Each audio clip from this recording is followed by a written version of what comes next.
Hello once again, and welcome to the Prince Magnum channel, where hot rodding and romance do coexist.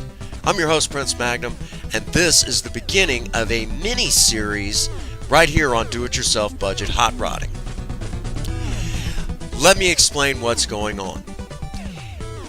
Here on the Prince Magnum channel, we love cars of all sizes and shapes. As a matter of fact, to me, the most pleasing to the eye of any car time frame would be the 1950s. Absolute works of art. But when it comes to performance and handling capabilities, well, that vehicle time frame is the 1970s and 80s. Now, I already hear some of you sitting there saying, Prince Magnum, there wasn't much in the way of performance in the 1970s and 80s. Well, that's what this mini-series is all about, debunking a lot of that information. We're going to take a good close look at some of the major advancements from the 1960s into the 70s, and how a lot of people tend to forget that there was a lot of major upgrades from the 60s into the 70s and major improvements in the 70s going into the 80s, and how a lot of it translates to modern day.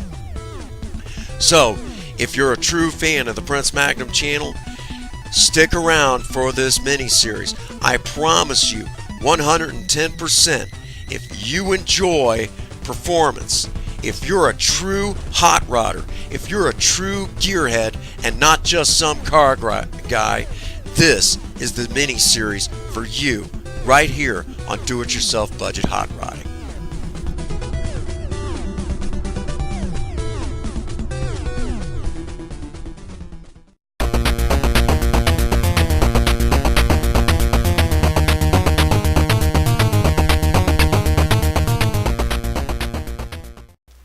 First things first, folks. This here is a 1978 Camaro Z28, a beautifully restored one, I might say. Underneath the hood of this restored Z28, most likely is a 350. From the factory, this 350 is very anemic. You'd be lucky if it was pushing 200 horses. That being said, what does this Camaro have in common with these Camaros?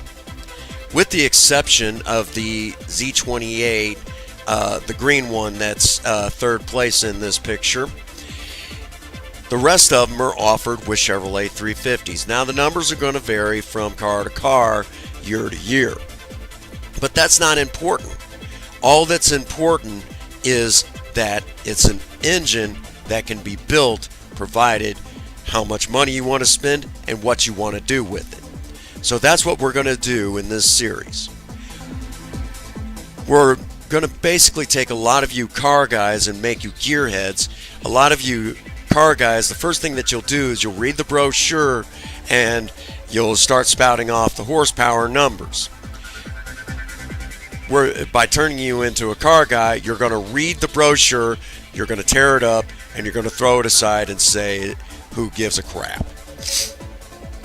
First and foremost, the first thing that we're going to do in debunking the difference between the 60s muscle cars and the 1970s anemic engines is back then how we rated horsepower is different. In the 1960s, we used base horsepower or gross horsepower, what the engine was doing on a dyno. Then, by the 1970s, we were doing it as a net horsepower, what it was doing at the rear wheels. Now, this is something that pretty much all car guys and true hot rodders are familiar with, except the ones that are fairly new to the scene. Today, the power might be measured at the front wheels, the rear wheels, or at all four wheels. But we're going to take a look at the fact that those numbers are not going to be the same, okay? Project Spirit has an engine that's rated at 87 horses, but that's at the rear wheels. What would it be in the 1960s? We don't know. So because of that fact, we are not going to worry about horsepower numbers. All that we're going to care about is it's a platform to do our build, whether it's a stock to custom build, or we're just going to go all out and throw caution to the wind and build a race engine 100% true to its nature. That's what we're going to focus on.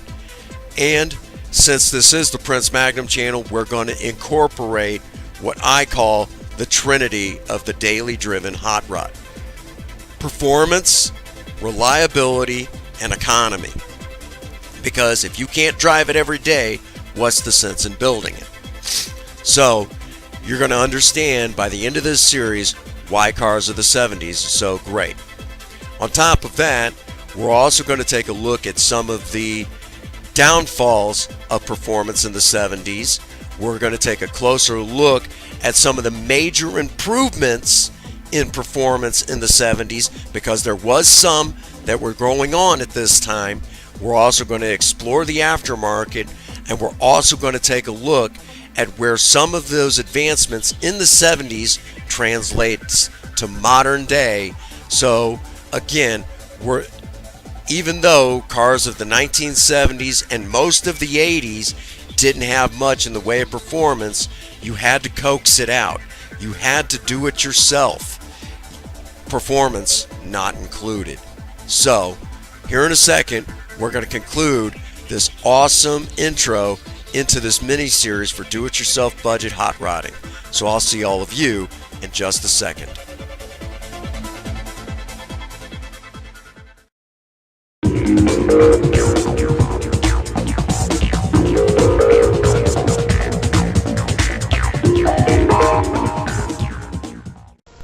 All right, folks, this is where we're going to kind of wrap this all up. Real quick, let's go ahead. Again, this series is really for the purpose of, I guess you could say, two major purposes. Number one, it's an homage to people like myself who love doing things the old ways. You know, us old gearheads, us old hot rodders. It's an homage to us. At the same time, you know, again, for you car guys, car enthusiasts, this is beyond the sarcasm of what you're going to see in this mini-series. It's really, the main focus is to bring you more beyond the digital technology into a technology. I mean, it still applies. A lot of what you're going to see in this mini-series is really going to apply to even modern-day cars.